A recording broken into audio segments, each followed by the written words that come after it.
सहनाववतु सहनौ भुनक्तु सह वीर्यङ्करवावहै तेजस्विनावधीतमस्तु मा विद्विषावहै। ॐ शान्तिः। ॐ श्रुतिस्मृतिपुराणानाम् आलयं करुणालयं नमामि भगवत्पादं शङ्करं लोकशङ्करं शङ्कराचार्यं केशवं बादरायणं सूत्रभाष्यकृतौ वन्दे भगवन्तौ पुनः पुनः। ईश्वरो गुरुरात्मेति मूर्तिभेदविभागिने व्योमवद्व्याप्तदेहाय दक्षिणामूर्तये नमः। ॐ पार्थाय प्रतिबोधितां भगवता नारायणेन स्वयं व्यासेन ग्रथितां पुराणमुनिना मध्ये महाभारतम् अद्वैतामृतवर्षिणीं भगवतीम् अष्टादशाध्यायिनीम् अम्ब त्वामनुसन्दधामि भगवद्गीते भवद्वेषिणीम्। तो આપણે ગીતામાં 72મા શ્લોકથી શરૂ કરીએ। કચ્છિતેતચ્શ્રુतं પાર્થ त्वयैकाग्रेण चेतसा कच्चिदज्ञानसम्मोहः प्रनष्टस्ते धनंजय। તો ભગવાને અર્જુનને પૂછ્યું કે જે મેં બધું સમજાવ્યું, જે આ ઉપદેશ આપ્યો એ તે બરોબર સાંભળ્યો તો છે ને? એકાગ્રતાપૂર્વક સાંભળ્યો છે કે નહીં? કચ્ચિદ અજ્ઞાન સમમોહ પ્રનષ્ટસ્તે ધનંજય, તારો અજ્ઞાન શું દૂર થયો કે નહીં, નાશ પામ્યો કે નહીં? ભગવાન એક ચોક્કસ બનવા માગે છે, પોતાને ખાતરી જ છે કે પોતે જે ઉપદેશ આપ્યો છે એ અર્જુને બરોબર ગ્રહણ કર્યો છે, અને છતાં પણ આચાર્ય ધર્મ પ્રદર્શિત, પોતાનો જે આચાર્ય તરીકેનો જે ધર્મ છે એ બજાવી રહ્યા છે। તો અર્જુન પણ બહુ સરસ જવાબ આપે છે, આપણે આ થઈ ગયું છે કે નહીં? સારું, ચલો। નષ્ટો મોહ સ્મૃતિર્લબ્ધા ત્વત્પ્રસાદાન્મયાચ્યુત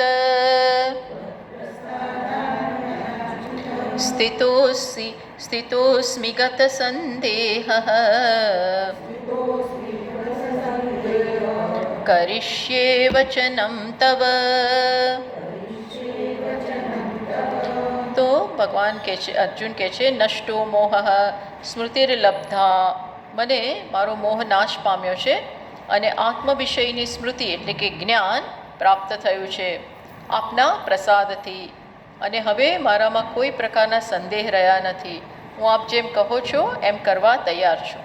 એટલે અર્જુન કહે છે, નષ્ટો મોહ અજ્ઞાનજઃ સમસ્ત સંસાર અનર્થ હેતુ સાગર ઇવ દુસ્તર। આ મોહ જ જે અજ્ઞાનમાંથી જન્મે છે, અજ્ઞાનનું કાર્ય છે, એ મોહ જે સમસ્ત સંસારના અનર્થનું કારણ છે। અજ્ઞાન, આત્મા વિશેનું અજ્ઞાન, સત્ય વિશેનું અજ્ઞાન, એ જ સમસ્ત સંસારનું કારણ છે, અને એને પાર કરવું અત્યંત દુષ્કર છે। સાગર જેવું છે, સાગરને પાર ના કરી શકાય સરળતાથી, તો એ પ્રકારે આ અજ્ઞાન પણ પાર કરવો અત્યંત અઘરો છે। એમાંથી જન્મતો મોહ, પણ એ મારો મોહ જે સાગર સમાન છે એ નાશ પામ્યો છે। સ્મૃતિ ચ લબ્ધા, સ્મૃતિ આત્મતત્વ વિષયા, સ્મૃતિનો અર્થ શું કર્યો કે આત્મ વિશેનું જ્ઞાન, આત્મતત્વ વિષયા સ્મૃતિ, આત્મતત્વનું સ્મૃતિ કે જ્ઞાન મને પ્રાપ્ત થયું છે. સ્મૃતિ એટલે અહીં જ્ઞાન અર્થ કર્યો, મેમરી નહીં. યસ્ય લાભાત સર્વગ્રંથિનામ વિપ્રમોક્ષ, અને એ જ્ઞાન થવાથી શું થાય? બધી જ જે ગ્રંથિ છે, આત્મ અનાત્મ વિશેની જે બધી ગ્રંથિ છે એનો નાશ થયો છે. મુખ્યત્વે તો આત્મા અનાત્માને આપણે મિક્સ કરી દીધા છે અજ્ઞાનને કારણે. અનાત્માને આત્માનું સ્થાન આપ્યું અને આત્માને અનાત્માને સ્થાને મૂકી દીધું. આત્માના ધર્મો અનાત્માએ ગ્રહણ કર્યા છે. તો આમાંથી જે બધી ગ્રંથિ જન્મે છે, આત્માને શરીર માની લેવાની, સંઘાત માની લેવાની, એમાંથી જ બધી ગ્રંથિ જન્મે છે અને એ ગ્રંથિ જ સંસારનું કારણ છે. તો એમાંથી વિપ્રમોક્ષ, બહુ સારી રીતે હું છૂટી ગયો છું. કોને કારણે? એ જ્ઞાન આપ્યું. ગીતાનો પ્રારંભ જ આત્મ અનાત્મ વિવેકથી શરૂ થયો. તો એ પણ મારો બધી ગ્રંથિઓ નાશ પામી છે. આ બધું શેને કારણે થયું? ત્વત પ્રસાદાત, તવ પ્રસાદાત, આપની કૃપાથી. મયા ત્વત પ્રસાદમ આશ્રિતેન અચ્યુત. અચ્યુત શું કહે છે? આપની કૃપાથી. અચ્યુત ભગવાનને કહે છે, આપની કૃપાથી આપને આશ્રિત હું જે થયો. પ્રારંભમાં જેણે કહ્યું કે હું આપને શરણાગત થયો છું, મને જ્ઞાન પ્રદાન કરો. બસ આપે મને મારો સ્વીકાર કર્યો, એને કારણે જ મારી બધી ગ્રંથિઓ નાશ પામી છે. અનેન મોહ નાશ પ્રશ્ન પ્રતિવચનેન સર્વશાસ્ત્રાર્થ જ્ઞાન ફલમ એતાવત એવ ઇતિ નિશ્ચિતમ દર્શિતમ ભવતી. તો પ્રશ્ન અને ઉત્તરના રૂપમાં ગીતા શરૂ થઈ. પ્રશ્ન અને અર્જુનના પ્રશ્નથી અર્જુનની બધી મૂંઝવણ એણે રજૂ કરી અને ભગવાનને શરણાગત થયો. તો એ રીતે જે આ ગીતાનો પ્રારંભ થયો એ બસ આ જ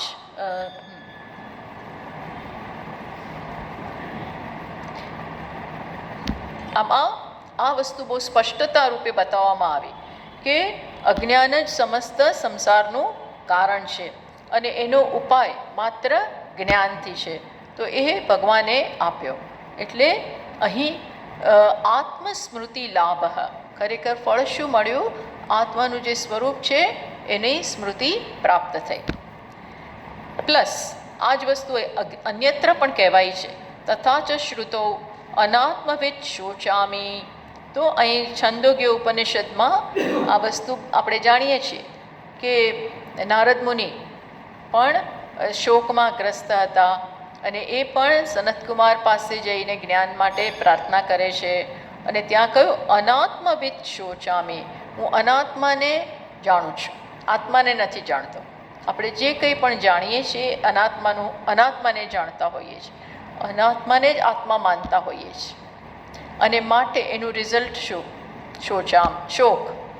એનું કાર્ય શું? તો કે શોક. તો બસ એ રીતે ત્યાં છાંદોગ્યમાં પણ શરૂઆત કરી. ઇતિ ઉપન્યસ્ય આત્મજ્ઞાને સર્વગ્રંથિ વિપ્રમોક્ષ ઉક્ત. અને ત્યાં પણ બતાવવામાં આવ્યું કે આત્મજ્ઞાનથી જ બધું અજ્ઞાન નાશ પામે છે.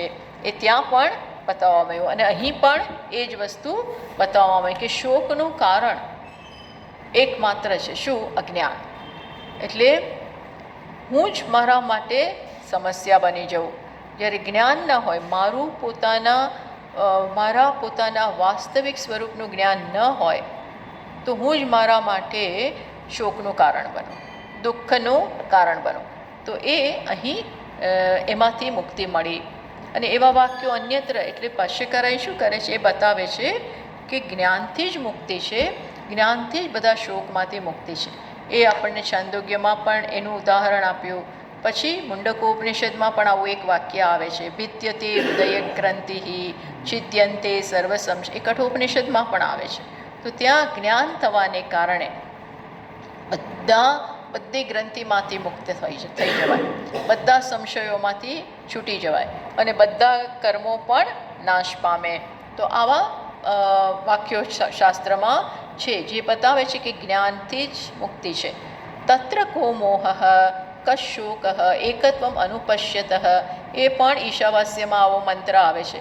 એક વખત જ્ઞાન થઈ ગયું, સર્વભૂતસ્તમાત્માનમ, બધામાં એક જ તત્વ છે, મારામાં અને અન્યમાં બધામાં એક જ. આ જ્ઞાન થઈ જાય પછી કયો મોહ, કયો શોક? એટલે એવા વાક્યો અહીંયા ભાષ્યકારે ઉદ્ધૃત કર્યા આ બતાવવા માટે. અથ ઇદાનીમ ત્વત શાસને સ્થિત અસ્મિ ગત સંદેહ. તો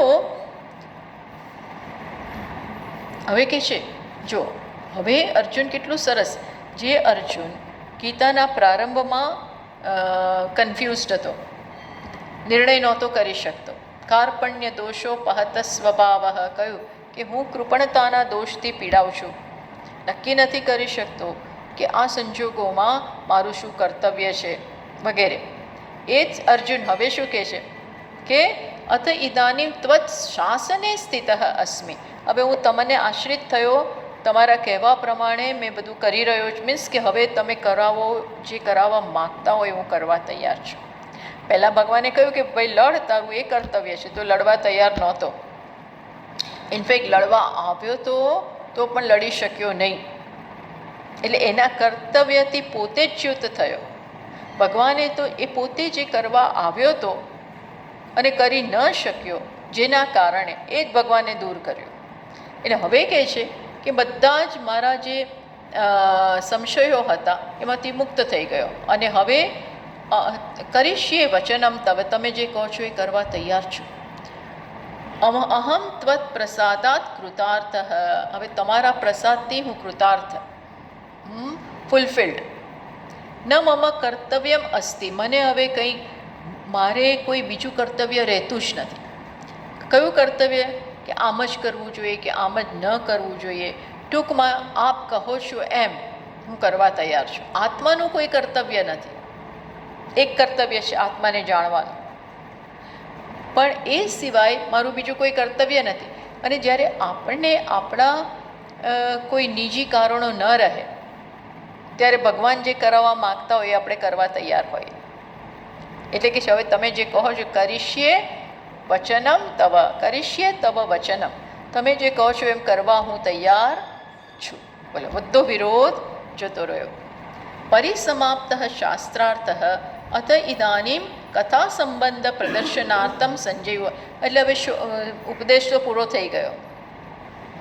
હવે કથા સંબંધ પ્રદર્શનાર્થમ, હવે શું કહે છે કે કથાનો સંબંધ બતાવે છે. આ કઈ કોણે કથા કરી, કોના કહેવાથી, કોણે કોણે સાંભળી, એ જે આખી ભૂમિકા છે એની હવે વાત કરે છે 74માં શ્લોકમાં. ઇત્યહમ વાસુદેવસ્ય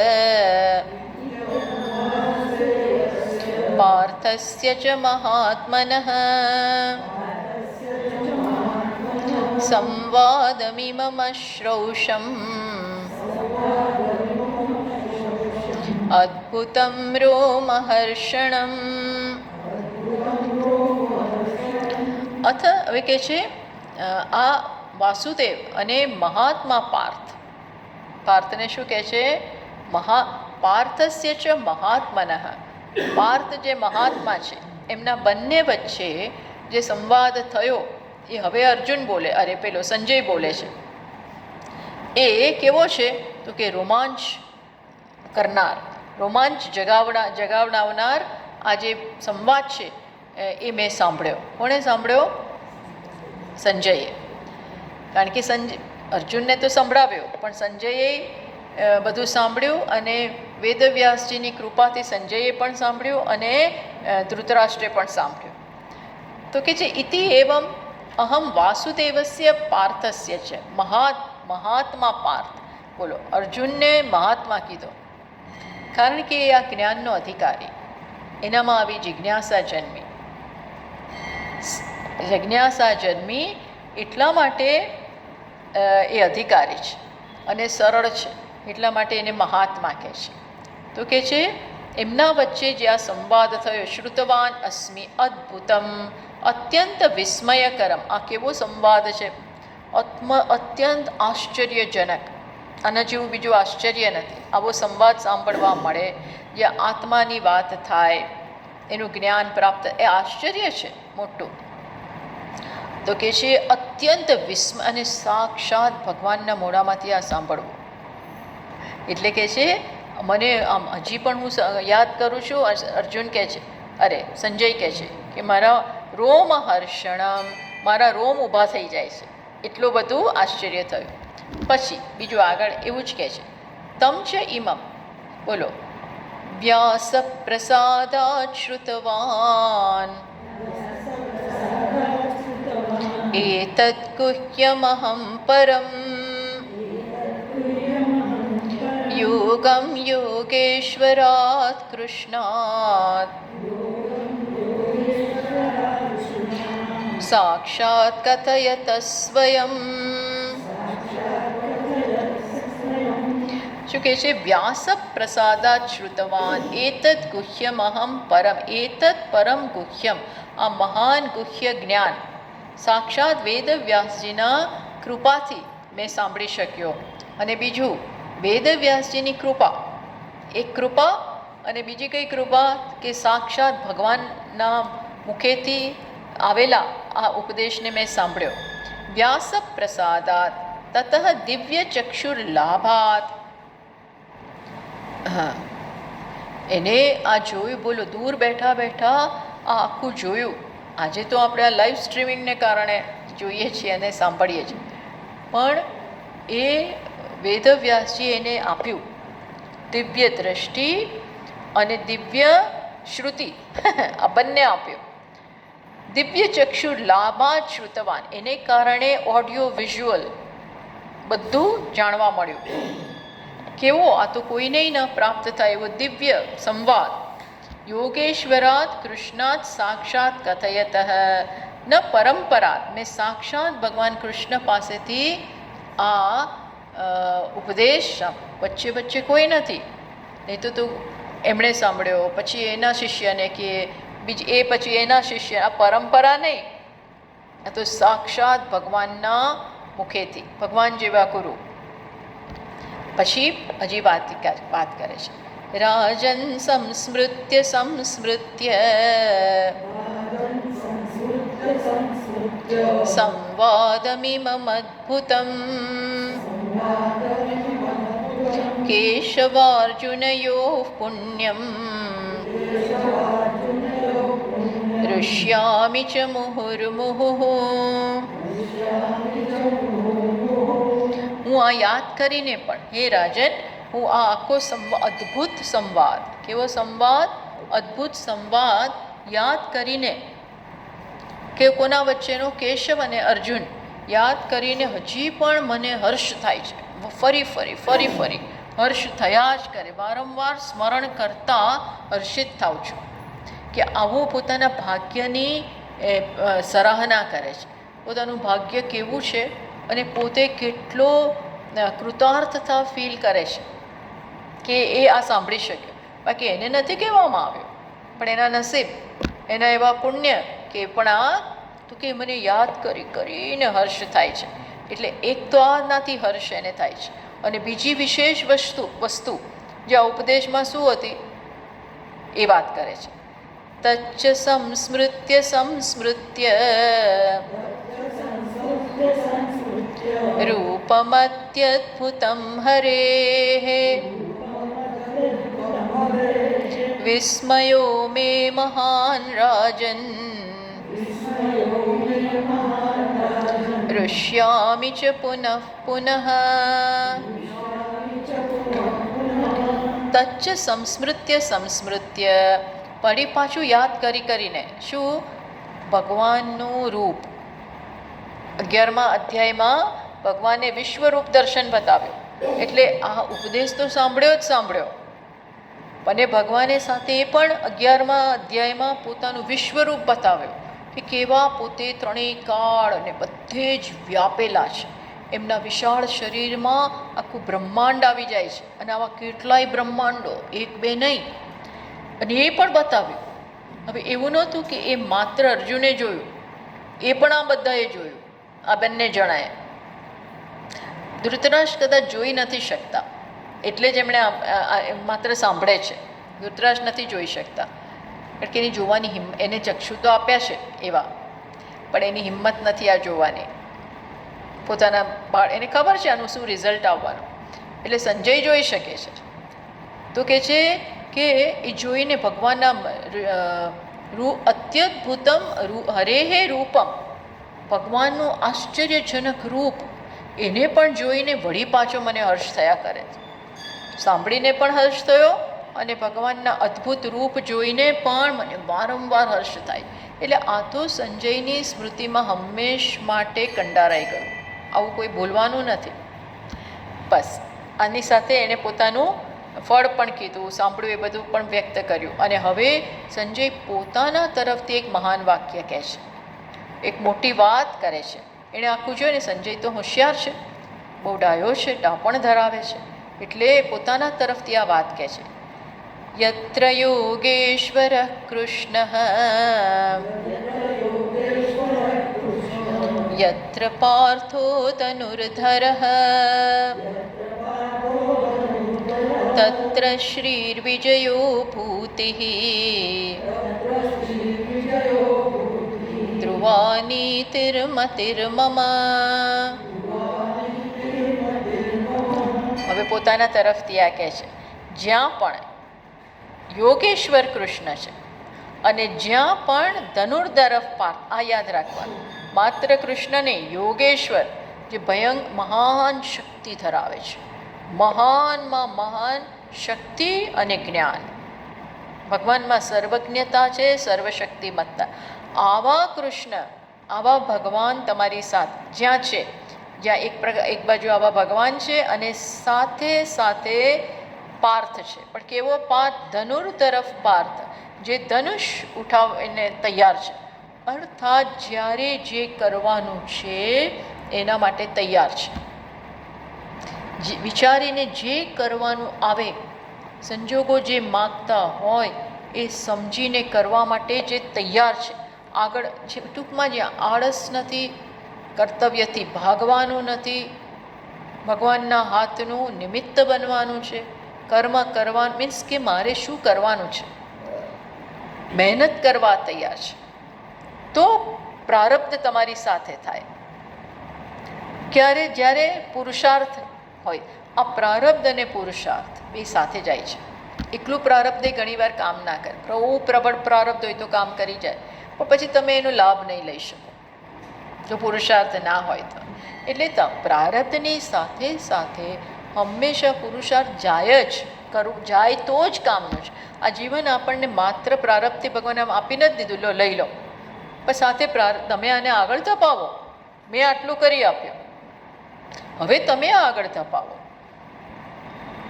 આપણે ભગવાન જે કરે એ બરાબર છે, પણ મારે શું કરવાનું છે? મારી બુદ્ધિ ચલાવવાની કે નહીં? બુદ્ધિ તો ચલાવવાની ને. કામ તો કરવા હાથ આપ્યા છે, બુદ્ધિ આપી છે, પગ આપી છે, મન આપ્યું છે, તો હું આને ચલાવું. ભગવાન પાછળ ઊભા છે, પણ આળસને નામ નિશાન નહીં. ઉદ્યમ કરવા તૈયાર, મહેનત કરવા તૈયાર. ઈશ્વરે છીંદેલા માર્ગ ઉપર ચાલવા માટે તૈયાર.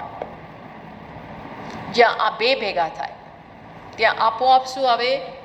શ્રીહી સંપત્તિ આવે, વિજય આવે, ભૂતિ ભૌતિક સુવિધાઓ આવે, અને ધ્રુવાનીતિ પ્રામાણિકતા, નીતિ, ધર્મ એ હોય જ. એ સંજય કહે છે મારો નિશ્ચિત મત છે, નિશ્ચિત મારી સમજ છે. યત્ર યસ્મિન પક્ષે યોગેશ્વર સર્વ યોગાનામ ઈશ્વર, બધા યોગના ઈશ્વર, શક્તિના ઈશ્વર, સર્વ યોગ બીજ.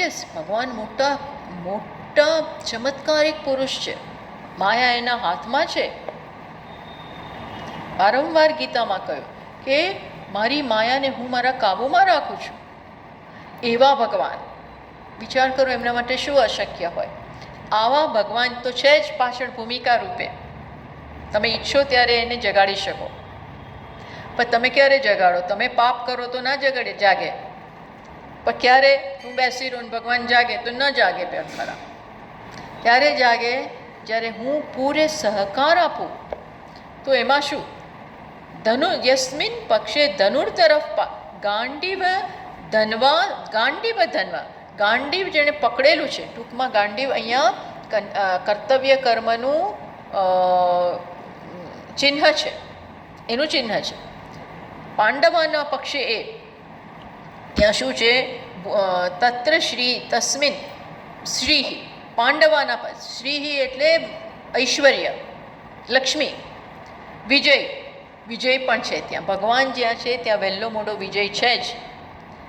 ભગવાન એટલે પ્રામાણિકતા, ભગવાન એટલે ધર્મ, આ માર્ગ. શ્રિય વિશેષ વિસ્તાર ભૂતિ, ભૂતિ ભૌતિક સિદ્ધિઓ પણ, એટલે ભૌતિક સિદ્ધિઓ પણ જે સાચા માર્ગે જાય છે ને ત્યાં વહેલી મોડી આવે છે.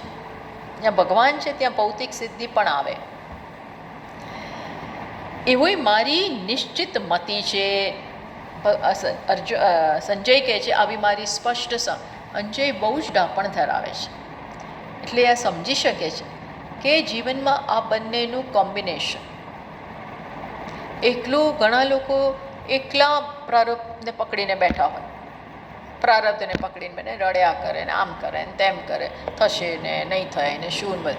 અને ઘણા લોકો માત્ર પુરુષાર્થને અગત્યતા આપે, ભગવાનની શું જરૂર છે, અમે જાતે કરી લઈએ. પણ એ નથી જાણતા કે ભગવાનની જરૂર છે, કારણ કે અલ્ટિમેટલી શાસક તો એ જ છે. એટલે આ બેયને ભેગા કરો, ભગવાનને પણ ધ્યાનમાં રાખો, એમના આપણા જીવનમાં એમનું સ્થાન હોય અને એમને શું ગમે છે એ ખબર હોવી જોઈએ. પ્લસ હું કરવા તૈયાર છું, મારા પક્ષે મહેનત. તો આ બે જ્યાં છે ત્યાં આપોઆપ સિદ્ધિ આવે, આપોઆપ સિદ્ધિ આવે છે. હવે સુંદર વાત સાથે ભગવદ્ ગીતાનું આપણું અધ્યયન પૂરું થાય છે. અને છેલ્લો શબ્દ પણ શું છે? મમ. એ પણ ઘણા ટીકાકારો લખે છે કે છેલ્લો શબ્દ છે મમ. આ પહેલો શબ્દ છે ધર્મ. ધર્મક્ષેત્રે કુરુક્ષેત્ર એનાથી શરૂ થયું. ધર્મ શબ્દથી શરૂ થાય છે અને મમ શબ્દથી પૂરું થાય છે. એટલે ઘણા માને છે કે ગીતામાં મમ ધર્મ, હા એ વિષય છે. શું વિષય છે? મમ ધર્મ, મારો શું ધર્મ છે. બંને પારમાર્થિક ધર્મ, વ્યાવહારિક ધર્મ, બંને ધર્મ. વ્યાવહારિક ધર્મ યોગ્ય રીતે બજાવીએ તો આપોઆપ પારમાર્થિક ધર્મ માટે તૈયાર થઈએ. પારમાર્થિક ધર્મ શું છે? સચ્ચિદાનંદોહમ શિવોહમ, એ પારમાર્થિક ધર્મ. તો એની સમજ આપતો આ ગ્રંથ છે. ગીતામાં શેની સમજ અપાઈ? પારમાર્થિક ધર્મ, વ્યાવહારિક ધર્મ. અર્જુનને વ્યાવહારિક ધર્મ હતો કર, યજ્ઞ ભાવનાથી કર. હવે યુદ્ધરૂપી કર્મને પણ ભગવાને કર્તવ્યમાં લઈ લીધું. એ યુદ્ધ રૂપે નથી કરવાનું, કર્તવ્ય કર્મ ધર્મની રક્ષણ માટે કરવાનું છે, એવી રીતે લીધું. તો એમાંથી અંતઃકરણ શુદ્ધ થાય. ધર્મ જ શુદ્ધિ લાવે, ધર્મ શુદ્ધિ કરે, ધર્મ જ આપણા જીવનમાં શુદ્ધિ લાવનાર છે. તો એનાથી શું રિઝલ્ટ? પારમાર્થિક ધર્મ પણ ખબર પડે. તો આ ભગવાને આ ગીતાનો મુખ્ય વિષય છે. મુખ્ય વિષય આ ધર્મ. ધર્મ જ બ્રહ્મ સુધી લઈ જાય. વ્યાવહારિક ધર્મ તમને પારમાર્થિક ધર્મ જે બ્રહ્મ છે એના સુધી લઈ જાય. એ ગીતાનો વિષય છે. આવી સુંદર રીતે ગીતાનું અધ્યયન સમાપ્ત થાય છે. શંકરાચાર્યજીનું આપણે ભાષ્ય સાથે આ બધું કર્યું. ભાષ્યકારે બહુ સુંદર ભાષ્ય આનું લખ્યું છે, જેથી કરીને આપણને ગીતાનું સ્પષ્ટ અર્થ પણ સમજાય, એનું તાત્પર્ય સમજાય કે શું ખરેખર એનું તાત્પર્ય છે. કર્તવ્ય ખરું, એ તાત્પર્ય પહેલા નંબરનું તાત્પર્ય. પણ કર્તવ્ય માટે નથી, કર્મ માટે નથી. કર્મ શેના માટે છે? તૈયારી રૂપ છે. શેના માટે? આત્માના વાસ્તવિક સ્વરૂપ જે પરમ ધર્મ છે એને જાણવા માટે પેલું એક સ્ટેપ છે, સાધન છે. તો આ સમજાવવા માટે આ ગીતાનું મુખ્ય તાત્પર્ય બ્રહ્મવિદ્યા અને યોગશાસ્ત્ર. બ્રહ્મવિદ્યા અને સાથે યોગશાસ્ત્ર. યોગશાસ્ત્ર એટલે શું? આપણને જોડી આપે ભગવાન સાથે. તો જીવવું કેવી રીતે?